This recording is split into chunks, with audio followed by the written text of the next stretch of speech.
I'm Shepard Smith, live from Fox News World Headquarters in New York. Welcome to our viewers on the Fox News Channel, on satellite and cable, and on Fox television stations across America. This is Fox News coverage of Hurricane Florence.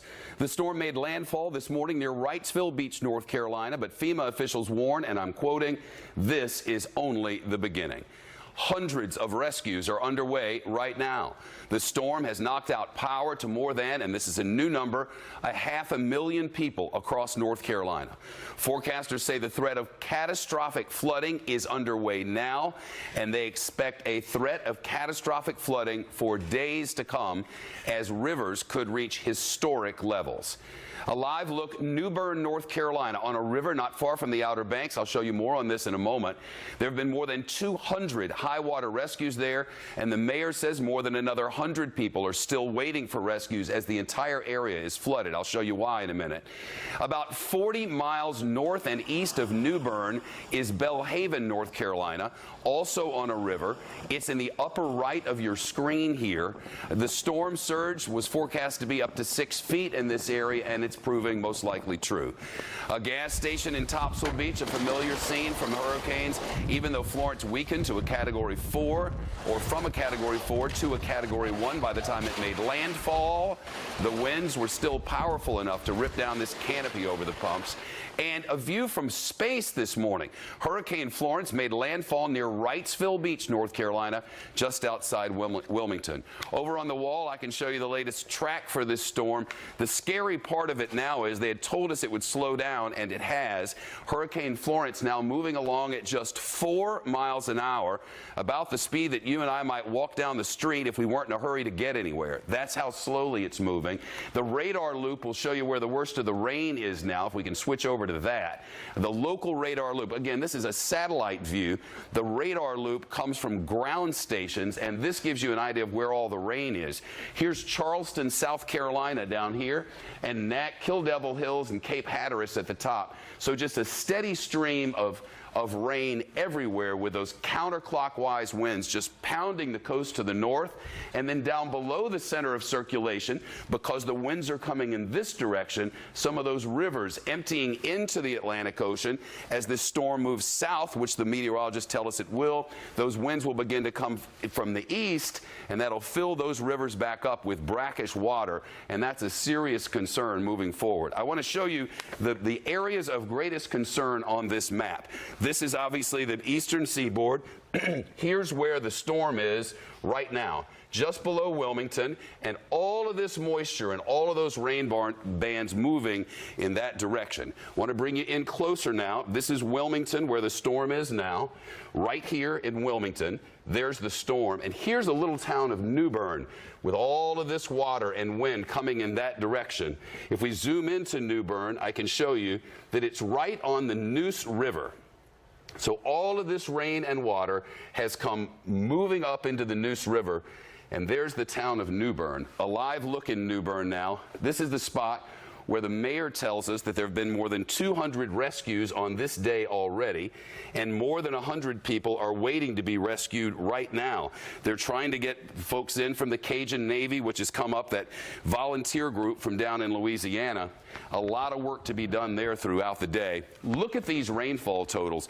These are official totals from the United States Geological Survey. Morehead City, North Carolina, 39 inches of rain and climbing. Emerald Isle, 31. Inland here, 13. This is Surfside Beach, 14.5 inches. Down in the Wrightsville Beach area, 18, almost 19 inches of rain. And in Wilmington, close to 17.5 inches of rain. And there is lots more to come throughout this day as the storm is moving so slowly. One other thing I want to show you before we get out into the field where our correspondents are. One more time on the location of this storm. The location is right here in Wilmington, right? And it is over land at the moment. Remember, hurricanes get their energy from the warm water. Well, this storm is now headed in this direction, so it will be over warm water sometime in the next couple of hours, and that means more energy for this storm and more rain to be dumped really on this entire area. I want to get right out to our reporter Griff Jenkins, who's live in Morehead City, North Carolina, across the sound from Atlantic Beach. You've had a whale of a day there, Griff. Hey, Shep. Yeah, you know, we're still getting the bands from what you were describing, that northeast quadrant, the dirty side of the storm. But what you've got mixed with the winds, and I have traveled up and down the highway, there's trees down, there's powers down, there's storefronts and gas stations absolutely destroyed. But I want you to look over here, Shep.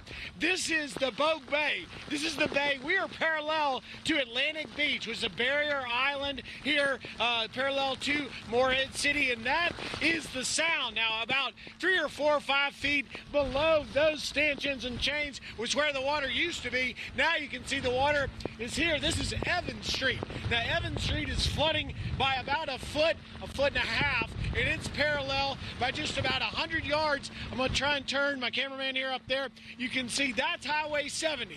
That's a utility truck that was just looking at that downed power line, one of just hundreds that are out here, and that's Highway 70. That takes you all the way to Raleigh. That's how I got here, coming down from Raleigh, going through the inland areas like New Bern that are suffering the flooding. But here, when we had a little bit of a lull in the storm, we saw a handful of people coming out to assess their damage. As we drove along Atlantic Beach, along Highway 70, back over Atlantic Beach, we went where the Oceana Pier, a pier built by the mayor over there's grandfather, 1959, totally destroyed. The end of it washed away to sea. But we are clearly going to continue to get the surge, Shep, because we're just hitting high tide there, and that's why this water is coming in.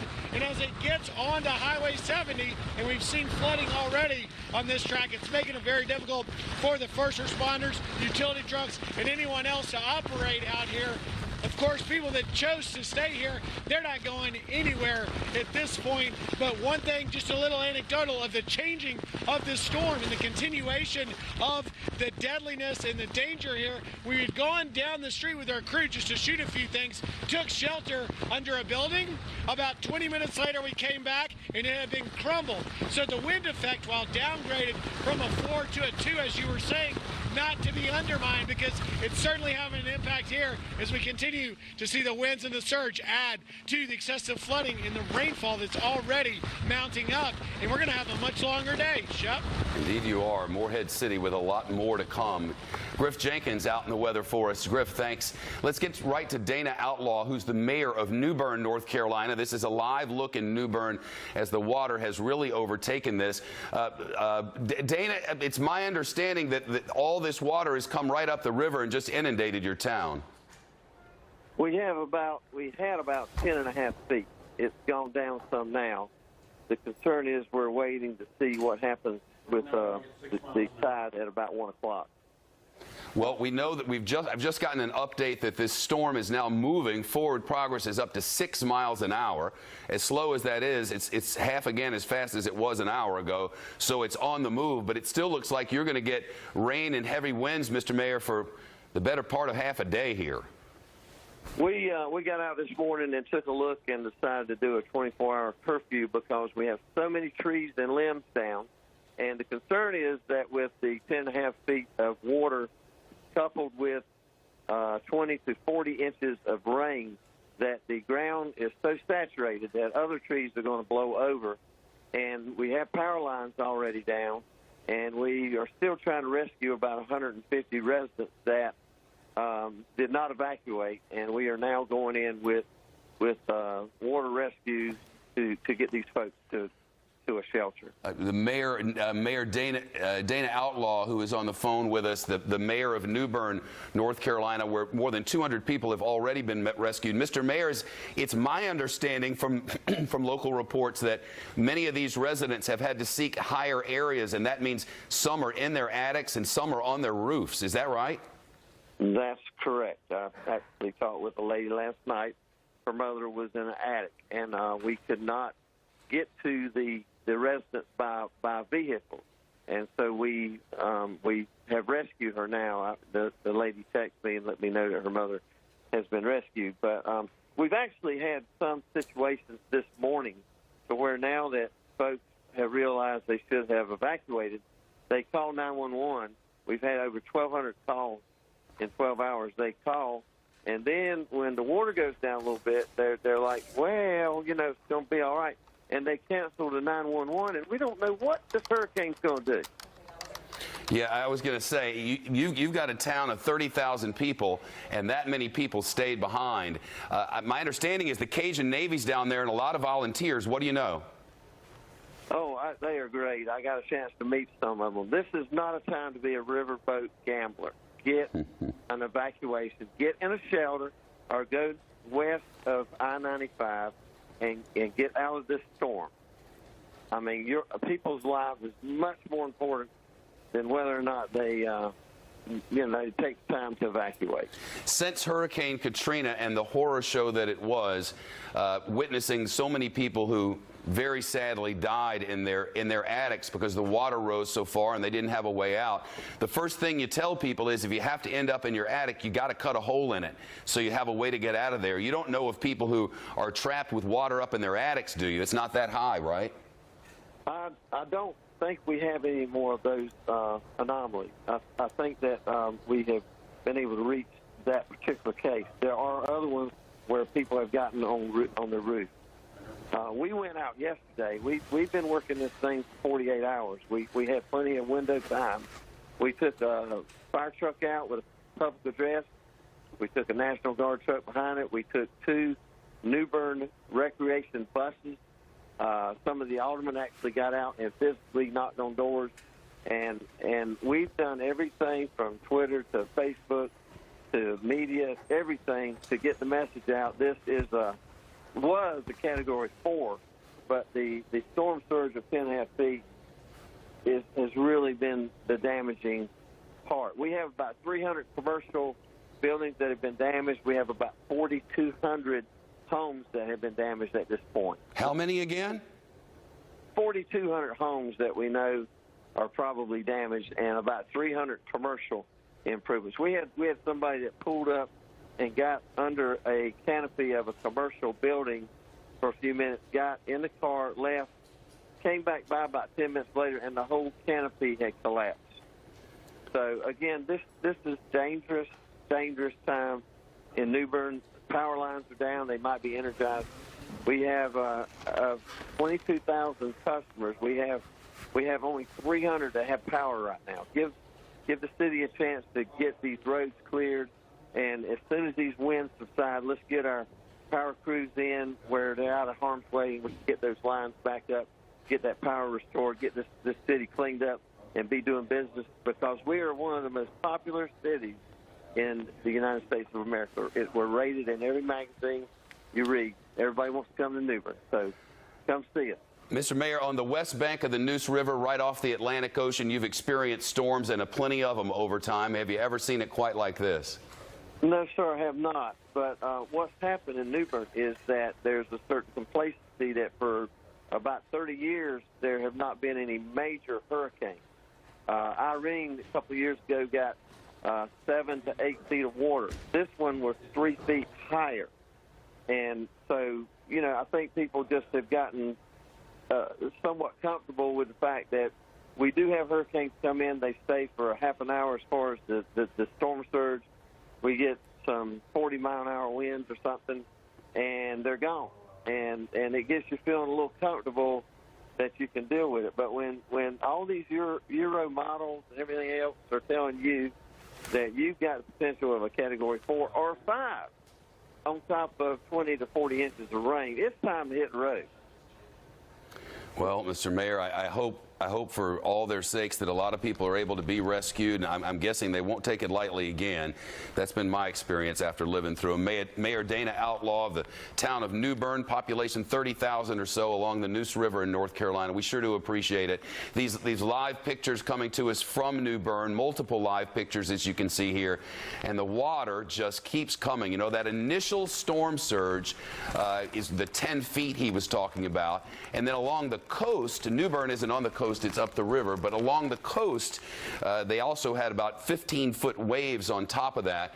So I see a lot of you on Facebook and Twitter saying, oh, it's only a Category 1, but it was a Category 4 not long ago, and the meteorologist told us the energy that came with that Cat 4 is still there. The storm surge from that Cat 4 is still there. All of that water has come to shore, and it will continue to come to shore for hours and days on end. The Fox Business Network's Christina Partsenevelis is live. Myrtle Myrtle Beach, South Carolina, where she's been getting blown around and really wet. A hurricane first-timer, how does it feel?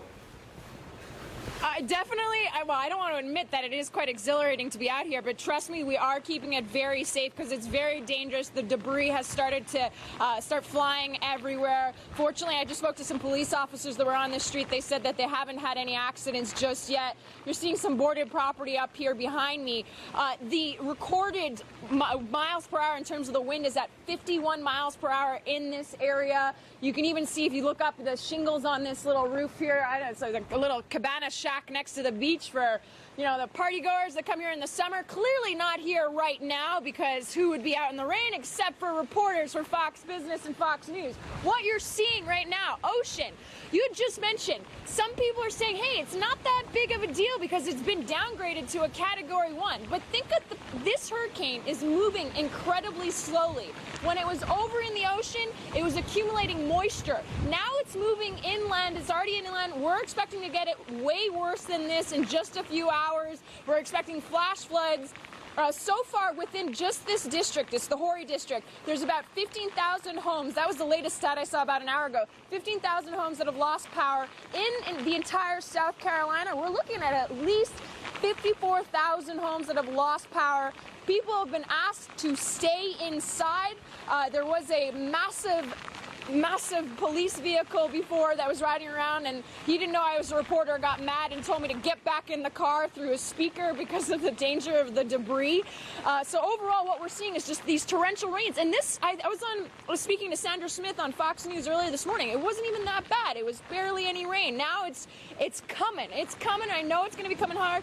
We lost power at our hotel. The generators are going, and that's the reason why we're out here trying to give you the latest from Myrtle Beach, where I am right now. Shep? Tina Partsenevelos live for us in the rain, and that storm is headed in that direction.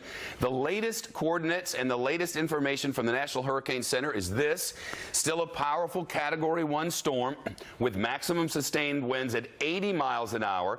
Now the forward speed has picked up to 6 miles an hour, and we believe it should cross over the water along that little bit of a jut in along the Carolina coast within the next hour and continue south and west along the track you see on your screen.